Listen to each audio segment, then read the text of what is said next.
Time था 27 अक्टूबर 2018 का, जब एक महिला अपने पति के पास कॉल करती है और वो उन्हें बताती है कि उन्होंने उसके लिए करवा चौथ का व्रत रखा है और वो जितना जल्दी हो सके वापस घर पर आ जाए। उसका पति भी इस चीज को लेकर काफी ज्यादा एक्साइटेड था और वो अपनी पत्नी से ये चीज पूछता है कि मैं जल्दी वापस आ तो जाऊंगा, लेकिन तुम्हारे लिए मैं क्या क्या लेकर आऊं। तो उसकी पत्नी ने दोबारा से अपने पति से यही बात कही कि मुझे कुछ भी नहीं चाहिए, बस आप टाइम से घर पर आ जाइएगा। और इस घटना के कुछ ही देर बाद उसका पति घर पर आ भी पहुंचता है, लेकिन उसके घर में पता नहीं उस टाइम क्या ऐसी घटना घटी कि इस घटना के कुछ ही देर बाद वो महिला बैल्कनी में आती है और उसके बाद नीचे छलांग लगा देती है। इस बारे में उस टाइम तक किसी को कोई अंदाजा नहीं था कि ऊपर इन दोनों के बीच आखिरकार ऐसी क्या घटना घटी। और दूसरी तरफ वो व्यक्ति भागता भागता सीढ़ियों से नीचे की तरफ आता है, सबसे नीचे आकर अपनी पत्नी को संभालने लगता है, क्योंकि इस टाइम वो लोग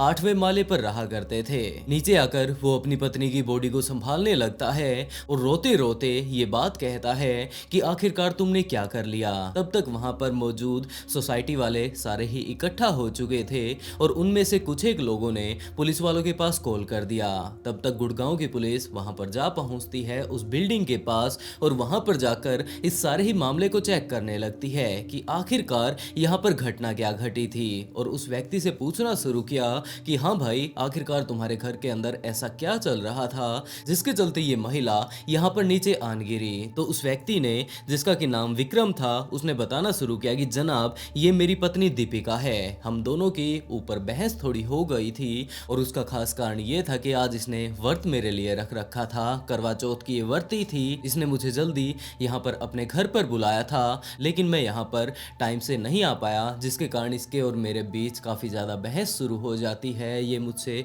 बहुत ज़्यादा गुस्सा थी और बीच बीच में ये बात बोल रही थी कि वो अपने घर पर जाना चाहती है। अब मैं काफ़ी ज़्यादा हारा थका यहाँ पर आया था, जिसके चलते मैं भी ज़्यादा इसके साथ बहस नहीं करता हूँ और मैं यही बात कहता हूँ कि चलो, तुम अगर अपने घर पर ही जाना चाहती हो तो मैं तुम्हें छोड़ आता हूँ, क्योंकि मुझे इस बात का अंदाज़ा था कि अगर ये अपने घर पर जाती है तो 1-2 दिनों बाद इसका गुस्सा शांत हो जाएगा, उसके बाद ये वापस यहाँ पर आ जाएगी और सारा का सारा मामला ठीक हो जाएगा। लेकिन अगर देखा जाए इसके गुस्से को, तो वो इतना ज्यादा बढ़ चुका था कि ये यहाँ पर बैल्कनी में आती है और 8वें फ्लोर से इसने यहाँ पर नीचे छलांग लगा दी। पुलिस वालों को ये बात लग रही थी कि जो कुछ इस व्यक्ति ने बताया है यही सारा मामला होगा, लेकिन दूसरी तरफ पुलिस वालों को इस बात का भी अंदाजा था कि इस व्यक्ति के अलावा यहाँ पर मौजूद किसी ने और कुछ नहीं बताया है, तो मामला कुछ और भी हो सकता है, जिसके चलते पुलिस वाले इस केस के ऊपर तहकीकात करने लगते हैं और दीपिका के माता पिता, जो कि इस टाइम चंडीगढ़ में रहा करते थे, उन्हें इस बात के बारे में इन्फॉर्म कर दिया जाता है। दूसरी तरफ विक्रम के माता पिता, जो कि यहाँ पर गुड़गांव में ही एक दूसरी जगह पर रहा करते थे, उन्हें भी इस बारे में बता दिया जाता है और उन दोनों के ही माता पिता वहां पर आन पहुंचते हैं। वहां पर आने के बाद पुलिस वाले उनके माता पिताओं से भी इस बारे में पूछने लगते हैं कि क्या आप लोगों को जो यहाँ पर ये हादसा घटा है इसके बारे में कुछ पता है और क्या आप लोगों को ये चीज लगती है कि ये एक नॉर्मल हादसा है। तो उन दोनों के ही माता पिताओं ने अपने अपने बारे में सारी ही चीजें बतानी शुरू की, जो कुछ भी उन्हें इन लोगों के बारे में पता था। और दीपिका की माता पिता ने बताना शुरू किया कि जनाब, इन दोनों की ही मुलाकात 2013 में हुई थी। उनकी लड़की यहाँ पर एक बैंक में जॉब लगी हुई है और अगर उसके पति को देखा जाए तो वो भी यहाँ पर एक कंपनी में लगा हुआ है। जब इनकी शादी नहीं हुई थी तो कहीं पर इनकी मुलाकात हो जाती है, आपस में ये लोग अक्सर मिलने लगे थे, बाद में इन दोनों के बीच प्यार हो गया था और उसके बाद जैसे जैसे टाइम बीतता रहता है तो ये दोनों आपस में शादी करने के बारे में सोचने लगते हैं। हमने यही बात सोची थी कि अगर इन्होंने आपस में एक दूसरे को पसंद कर ही लिया है तो इन्हें शादी कर ही लेनी चाहिए और हम लोगों ने इनकी शादी करवा भी दी थी। शादी के बाद उनके घर पर एक लड़की होती है जो कि इस टाइम 4 साल की है और इनके घर पर इस टाइम एक छोटा सा बच्चा भी मौजूद है जो कि अभी सिर्फ और सिर्फ 5 से 6 महीनों का हुआ होगा। हाँ, अक्सर इन दोनों के बीच लड़ाइयाँ होती रहा करती थी और उसका खास कारण ये था कि विक्रम किसी और लड़की से प्यार करने लगा था कि उसी टाइम विक्रम के माता पिता भी वहां पर खड़े होकर इन सारी ही चीजों को सुन रहे थे और उन्होंने पुलिस वालों को बताना शुरू किया कि जनाब, आगे की कहानी हम लोग आपको बताते हैं। उन्होंने बताना शुरू किया कि इन लोगों ने अपनी शादी कर ली थी, यहाँ पर काफी अच्छे से ये लोग अपना टाइम बिता रहे थे और उसके बाद पता नहीं कहां पर विक्रम की मुलाकात सैफ अली नाम की एक लड़की से हो जाती है। हम लोगों को इस केस के बारे में काफी कुछ पता है और जो कुछ भी हमें पता है हम लोग आपको बताने के लिए तैयार हैं। दरअसल घटना ये घटी थी कि विक्रम की अभी कुछ एक महीनों पहले ही एक सैफ अली नाम की लड़की से मुलाकात होती है। मुलाकात होने के बाद दरअसल ये लोग किसी घर को खरीदने बेचने के बारे में सोच रहे थे और वो घर खरीदने लेने के बीच बार बार में इनकी मुलाकात हुआ करती थी। बार बार ये एक दूसरे से मिला करते थे और जब ये मुलाकात इन लोगों के बीच हो रही थी तो आपस में इन्हें एक दूसरे से काफी पक्के वाला प्यार हो जाता है। हाँ, इस लड़के को पहले भी दीपिका से प्यार हुआ था। इन दोनों की शादी हम लोगों ने बाद में करवा दी थी, लेकिन पता नहीं ये किस तरीके का प्यार कर रहा था कि अब ये एक और जो शादीशुदा लड़की थी सैफ अली उसके साथ हो जाता है। बार बार अब ये आपस में मिलने लगे थे। सैफ अली अक्सर यहाँ पर इसके घर पर उससे मिलने के लिए आया करती थी और ये भी उसके घर पर जाता रहा करता था। यहाँ पर जितने भी सोसाइटी के लोग हैं पहले तो यही चीज देखा करते थे। वो लोग काफी अच्छे से जानते थे कि ये पति पत्नी यहाँ पर इस घर में रहते हैं, लेकिन पिछले काफी महीनों से जब सैफ अली यहाँ पर आ रही थी तो उनके पड़ोसियों ने दीपिका से पूछना शुरू किया और इसी तरह चलते चलते दीपिका को ये बात पता चल जाती है कि जब वो अपने काम पर गई हुई होती है तो पीछे से कोई लड़की उसके पति के साथ उसके घर पर आती है। तो दीपिका ने विक्रम से इस बारे में पूछा कि आखिरकार कौन वो लड़की है और लगातार विक्रम इस बात को टालता ही जा रहा था। लेकिन एक दिन वो वापस अपने घर पर आ जाती है। यहाँ पर आने के बाद वो उन्हें रंगे हाथों पकड़ लेती है और दीपिका को इन सारी ही चीजों के बारे में पता चल जाता है कि उसका पति जिससे कि वो प्यार किया करती थी, उन लोगों ने लव मैरिज की थी, अब किसी और से प्यार करता है और वो उसे धोखा दे रहा है। तो इन दोनों के बीच लड़ाई होने लगती है और विक्रम भी ये बात कहता है कि मैं एक दिन तुम्हें तलाक दे दूंगा। अब मैं उस लड़की से प्यार करता हूँ, मैं उसके बिना नहीं रह सकता, वो मेरे बिना नहीं रह सकती और हम लोग एक दूसरे के काफी ज्यादा नजदीक आ चुके हैं। इसी तरह इसी बात को लेकर अक्सर इन दोनों के बीच लड़ाई हुआ करती थी और एक टाइम ऐसा भी आया जब सैफ अली और विक्रम एक साथ घूमने के लिए कहीं बाहर जाते हैं। वहां पर करीबन ये लोग 5 से 6 दिन बिताते हैं और यहाँ पर इसी मुलाकात के समय जब ये लोग काफी अच्छा टाइम एक दूसरे के साथ बिता रहे थे तो इन लोगों ने ये प्लान बनाया कि हम लोगों को जल्द से जल्द शादी कर लेनी चाहिए और इसी तरह का प्लान बनाकर वो लोग वापस आते हैं। वापस आने से पहले उन लोगों ने ये बात सोच ली थी कि सैफ अली अपने पति को डिवोर्स दे देगी और दूसरी तरफ विक्रम अपनी पत्नी को डिवोर्स दे देगा। उसके बाद ये दोनों ही अकेले हो जाएंगे, उसके बाद ये शादी कर लेंगे और आगे की जिंदगी ये लोग काफी हंसी खुशी बिताने वाले हैं। तब तक पुलिस वाले विक्रम के पास भी जा पहुंचे थे, उससे काफी सारी वो लोग पूछताछ कर रहे थे। पहले तो उसने कुछ भी नहीं बताया, लेकिन जब पुलिस वाले उसे बताते हैं कि हमें सैफ अली के बारे में काफी कुछ पता चल चुका है तो बहुत सारी बातें तो इन्हीं में से विक्रम ने ही पुलिस वालों को बताई थी और उसके बाद उसने सारी की सारी बातें और ज्यादा अच्छे से डिटेल से पुलिस वालों को बतानी शुरू की कि हाँ जनाब, जब हम लोग वहां पर अच्छे से अपने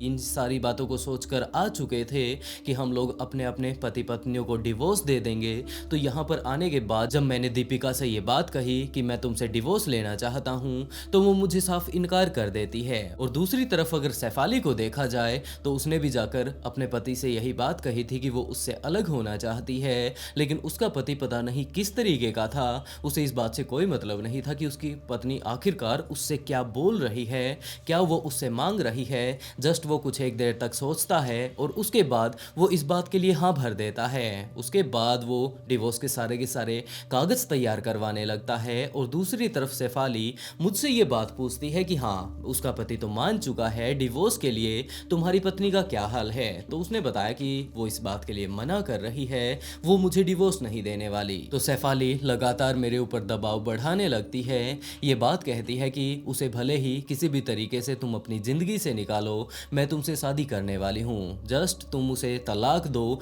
या फिर उसका कोई और ही इंतजाम क्यों ना कर दो। अगले काफी दिनों तक विक्रम दीपिका को समझाने की कोशिश करता है, उसे डिवोर्स देने की कोशिश करता है, लेकिन दीपिका लगातार अपने ही पति को समझाती जा रही थी। उसे शायद इस बात की आस थी कि एक ना एक दिन उसका पति समझ जाएगा और जो ये फालतू के झंझटों में वो फंसा हुआ है इनसे वो बाहर आ जाएगा। यही सारी की सारी बातें इस टाइम दीपिका सोच रही थी। लेकिन दूसरी तरफ अगर सैफ अली को देखा जाए तो उसके तो दिमाग में काफी सारे और ही प्लान चल रहे थे। उसने विक्रम से ये बात कही कि तुम अपनी पत्नी को ये बात कहो कि वो तुम्हें डिवोर्स दे दे और अगर डिवोर्स नहीं देती है तो तुम उसे जिंदगी से छुट्टी दे दो। अगर वो नहीं मानती है तो कोई ना कोई ऐसी तरकीब अपनाओ जिससे कि वो तुम्हारी जिंदगी से हमेशा हमेशा के लिए चली जाए। विक्रम पता नहीं किस तरह से प्यार में अंधा हो चुका था, वो इस चीज के लिए मान जाता है और विक्रम ने बताया कि वो इस चीज के लिए उसे निपटाने के लिए अपनी पत्नी को ही वो उसे घुमाने के लिए बाहर लेकर जाता है। पहाड़ों में वो उसे अपने साथ लेकर जाता है, लेकिन वहां पर जाने के बाद शायद दीपिका को इस बारे में पहले ही अंदाजा हो चुका था कि उसके ऊपर खतरा मंडरा रहा है, जिसके कारण कि वो होटल से बाहर ही नहीं निकलती है। जस्ट वो बाजार के लिए जाया करती थी या फिर वहां पर मौजूद आसपास के छोटी मोटी जगहों पर जाया करती थी। पहाड़ों में जब जाने के लिए विक्रम उसे बोलता तो वो साफ इनकार कर देती कि उसे पहाड़ों से काफी ज्यादा डर लगता है और अगर बाहर के माहौल को देखा जाए तो काफी ज्यादा खराब आज का मौसम है, वो नहीं जाने वाली। हाँ, अगर वो जाना चाहे तो वो जा सकता है। इसी तरह काफी देर तक प्लानिंग बना लेने के बाद भी उसकी ये सारी की सारी प्लानिंग धरी की धरी रह जाती है। उसके बाद वो लोग वापस अपने घर पर आ जाते हैं और अभी भी लगातार विक्रम के दिमाग में बस यही बात आ रही थी कि या तो उसकी पत्नी उसे डिवोर्स दे दे, नहीं तो उसे कोई ना कोई ऐसा तरीका अपनाना होगा जिससे कि उसकी जान चली जाए। इसी तरह के काफी देर तक प्लानिंग बना लेने के बाद एक दिन दोबारा से शेफाली का विक्रम के पास कॉल आता है और यही बात वो पूछती है कि आखिरकार तुम्हारी वाइफ का क्या रहा। विक्रम ने इनकार कर दिया कि अभी वो बिल्कुल ठीक ठाक है और वो मुझे तलाक भी नहीं दे रही है। और उसके बाद शेफाली ने विक्रम को समझाना शुरू किया कि तुम लोग एक बिल्डिंग में रहते हो, 8वें फ्लोर पर रहते हो, अगर तुम अपनी वाइफ को वहां से अगर नीचे फेंक देते हो तो तुम्हारे ऊपर शक कौन करेगा। वैसे भी तुम ऐसे टाइम पर ये सारे ही काम को अंजाम देना जिस टाइम की कोई तुम्हें नहीं देख रहा होगा, और उसके बाद ये बात बोल देना कि हो सकता है वो चाय पीने के लिए वहां बालकनी में गई होगी और वहां से वो नीचे गिर गई होगी। इसी तरह के काफी सारे तुम बहाने लगा सकते हो, बस तुम्हारे मन में होनी चाहिए शादी करने के बारे में। मुझे नहीं लगता कि तुम मेरे अंदर इंटरेस्ट रखते हो। यही सारी चीजें लगातार शेफाली विक्रम को बोलती जा रही थी और विक्रम लगातार शेफाली से यही बात बोल रहा था कि तुम जरा शांति रखो, मैं अपने काम को अच्छे से संभाल लूंगा। और उसके बाद टाइम आता है 27 अक्टूबर 2018 का, जब दीपिका अपने पति के पास कॉल करती है क्योंकि उस दिन करवा चौथ का व्रत था और उसे ये बात पता थी कि पता नहीं पिछले कितने दिनों से हमारे घर पर इस तरह की दिक्कतें चल रही हैं, आपस में हम लोग एक दूसरे के साथ अच्छे से टाइम नहीं बिता पा रहे हैं और शायद यही कारण है कि उसका पति उससे डिवोर्स ले रहा है। तो वो अच्छे से सजती संवरती है, करवा चौथ की वो बरती थी और उसके बाद उसने अपने पति के पास कॉल किया। उसने विक्रम से ये बात पूछी कि आज उसने व्रत किया है, उसकी लंबी उम्र के लिए वो कितनी देर में वापस अपने घर पर आने वाला है। विक्रम इस टाइम दूसरी तरफ अपनी कंपनी में था, वहां पर काम कर रहा था और दूसरा दिमाग वो ये लगा रहा था कि आखिरकार वो अपने घर पर जाकर किस तरीके से अपनी बीवी को अपने रास्ते से हटा सकता है। और इसी टाइम उसने अपनी पत्नी दीपिका से ये बात कही कि वो बहुत जल्द घर पर आने वाला है, बताओ जरा वो उसके लिए क्या लेकर आए। तो दीपिका ने साफ इनकार कर दिया कि मुझे कुछ भी नहीं चाहिए, बस आप वापस घर पर आ जाइए। वो बस अपने पति से लगातार प्यार चाहती थी, वो चाहती थी कि उनका घर बसा रहे, एक दूसरे से वो लोग प्यार करें और इन सारी ही चीजों को सुलझाने के लिए वो किसी भी हद तक जा सकती थी, जिसके तौर पर इतनी लड़ाइयां हो जाने के बाद भी वो अपने पति को टाइम से अपने घर पर बुला रही थी। उसके बाद भी विक्रम अपनी कंपनी में काम लगा रहता है और करीबन 7 साढ़े 7 बजे वो अपने घर पर पहुंचता है। जब वो अपने घर पर आया तो उसने देखा कि उसके माता पिता, जो कि यहाँ पर गुड़गांव के ही एक दूसरे एरिया में रहा करते थे, वो लोग उनके घर पर आए हुए हैं। उसकी पत्नी उसके माता पिता की देख रेख कर रही है, खाने पीने की चीजें उनके लिए ला रही है और इसी तरीके से जब वो लोग लगातार बातें करते जा रहे थे तो इसी बीच विक्रम के माता पिता ने ही विक्रम को ये बात कही कि तुम इस बारे में कभी सोचना भी मत कि तुम दीपिका को तलाक देने वाले हो, क्योंकि ये सारी ही बातें दीपिका ने उसके माता पिता को बता दी थी और ये भी बताया था कि वो किसी और लड़की के चक्कर में फंसा हुआ है, उसके परिवार में इस टाइम काफी ज्यादा दिक्कत चल रही है, तो प्लीज आप अपने बेटे को समझा दीजिए। पता नहीं मैंने काफी देर पहले उसे कॉल किया था लेकिन अभी भी वो यहाँ पर नहीं आया है, तो हो सकता है वो किसी बात को लेकर उससे नाराज हो। यही सारी बातें दीपिका ने विक्रम के माता पिता को कही। विक्रम के माता पिता इस टाइम उसके घर पर आ ही चुके थे और उसके बाद विक्रम ने यही बातें करनी शुरू की कि मैं ऐसा कुछ भी नहीं करने वाला हूँ, आप लोग बेवजह ही परेशान हो रहे हैं। और काफी देर तक यूं ही टाइम बीतने के बाद वो लोग वापस चले जाते हैं। उसके माता पिता अपने घर पर चले गए और उस टाइम तक तक करीबन समय हो चुका था रात के 9 या 9:30 बजे तक का, जब विक्रम दोबारा से वापस अपने घर से बाहर जाने लगता है। और उस टाइम दीपिका को इस बारे में शक होने लगा था कि अगर ये बंदा कहीं पर जा रहा है तो कहीं और नहीं जा रहा होगा। उसे इस बारे में पता था कि जरूर ये उसी लड़की के पास जा रहा होगा। और इन्हीं सारी चीजों को लेकर इन दोनों के बीच दोबारा से लड़ाई हो जाती है, क्योंकि उस टाइम अगर देखा जाए तो सैफाली ने भी विक्रम के लिए करवा चौथ का व्रत रखा था। वो उसका भी व्रत खुलवाना चाहता था, अपनी पत्नी का तो उसने व्रत खुलवा दिया था और इसी के लिए वो यहाँ से जा रहा था। लेकिन जब वो यहाँ से जस्ट जाने ही वाला था तो दीपिका ने उससे पूछ लिया कि वो कहाँ पर जा रहा है। विक्रम ने उसकी बातों में बिल्कुल भी इंटरेस्ट नहीं लिया और वो यही बात कहता है कि उसे बाहर थोड़ा काम है, उसके बाद वो वापस आ जाएगा। लेकिन जिस तरीके के रिलेशन आज के टाइम में सैफाली के बीच और विक्रम के बीच चल रहे थे, उसकी पत्नी दीपिका को पता चल चुका था और इन्हीं सारी चीजों को लेकर इन दोनों के बीच लड़ाई हो जाती है। तो विक्रम दूसरे कमरे में जाकर सैफाली के पास कॉल करता है और ये बात बताता है कि वो नहीं आ पाएगा। सैफाली इस टाइम काफी ज्यादा गुस्से में आ जाती है और ये बात कहती है कि मुझे लगता है तुमसे कुछ भी नहीं हो पाएगा, तुम्हारे बस का कुछ भी नहीं है, अब मुझे ही कुछ करना होगा। और इस तरह की सैफाली की बातें सुनकर विक्रम को काफी ज्यादा गुस्सा आ जाता है और वो वापस अपने घर से बाहर जाने लगता है। दीपिका फिर से उसके साथ लड़ाई करने लगती है और इन दोनों की जब लड़ाई हो रही थी तो ये लोग लड़ते लड़ते बैल्कनी के पास आ पहुंचते हैं। वहां पर आने के बाद विक्रम दीपिका को नीचे फेंकने की कोशिश करता है, लेकिन दीपिका नीचे गिरने से पहले ही विक्रम को पकड़ लेती है। उसने इतने जोर से उसे पकड़ रखा था कि जो उसके नाखून थे वो भी उसे चुभ जाते हैं। लेकिन दूसरी तरफ विक्रम को देखा जाए तो उसके दिमाग में सीधी ही ये बात आ चुकी थी कि उसे तो इसे नीचे फेंकना ही है, जिसके चलते वो उसे पकड़कर जबरदस्ती उसे नीचे फेंक देता है। जैसे ही वो नीचे गिरती है तो वो अपने आप को संभालते हुए ये चीज देखता है कि यहाँ पर काफी सारे लोग मौजूद होंगे और जो ये दीपिका नीचे गिरी है ये तो चिल्लाते चिल्लाते नीचे गिरी है। तो वो तुरंत भागकर नीचे जाता है। नीचे जाकर सबसे पहले उसकी बॉडी को चेक करता है कि ये जिंदा है या नहीं, और जब उसे ये कंफर्म हो चुका था कि ये अपनी जान गंवा चुकी है तो वो वहां पर आराम से बैठकर रोने लगता है। वो दीपिका को अपनी गोद में ले लेता है और उसके बाद रोने लगता है। रोते चिल्लाते उसने ये बात कही कि आखिरकार तुमने ऐसा क्यों किया। और वहां जो आस पड़ोस के लोग थे वो उससे ही पूछने लगते हैं कि आखिरकार भाई यहाँ पर हुआ क्या है। तो विक्रम ने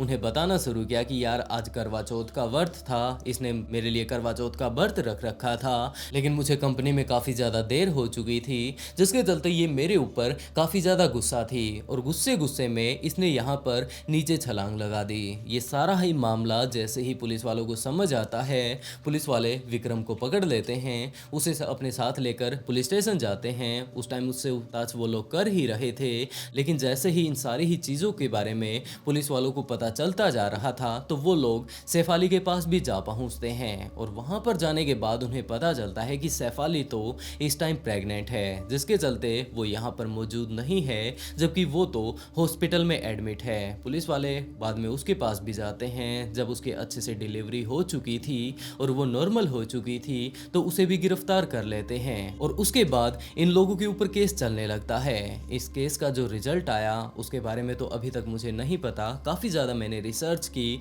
लेकिन उसके बारे में कुछ भी पता नहीं चल पाया। लेकिन अगर आप लोग इस केस के रिजल्ट के बारे में पता हो कि आखिरकार उन्हें क्या सज़ा मिली या फिर अभी भी ये केस कोर्ट में चल ही रहा है तो आप लोग कमेंट बॉक्स में बता सकते हैं, ताकि और लोगों को भी पता चल पाए कि आखिरकार इस केस का अपडेट क्या है और इस केस के बारे में आप लोग क्या सोचते हैं। इस बारे में भी अपनी राय कमेंट बॉक्स में ज़रूर बताएं कि एक व्यक्ति को पहले किसी लड़की से प्यार होता है, आखिरकार उसके घर वाले उससे शादी भी करवा देते हैं, लेकिन बाद में अगर देखा जाए तो पता नहीं उसके दिमाग में क्या बात आई कि वो किसी और लड़की से जाकर प्यार करने लगता है। बाद में वो उसके साथ शादी करने के लिए बोलता है और वो दूसरी लड़की भी जिसने कि पहले किसी और से लव किया था, बाद में शादी की थी, वो भी अपने पति को छोड़ देती है। और मुझे नहीं लगता कि इन दोनों की शादी अगर हो भी जाती तो ये शादी ज़्यादा दिनों तक टिकने वाली थी, क्योंकि इन्हें बाहर जाकर बाद में किसी और से प्यार हो जाता और ये दोनों ही एक दूसरे को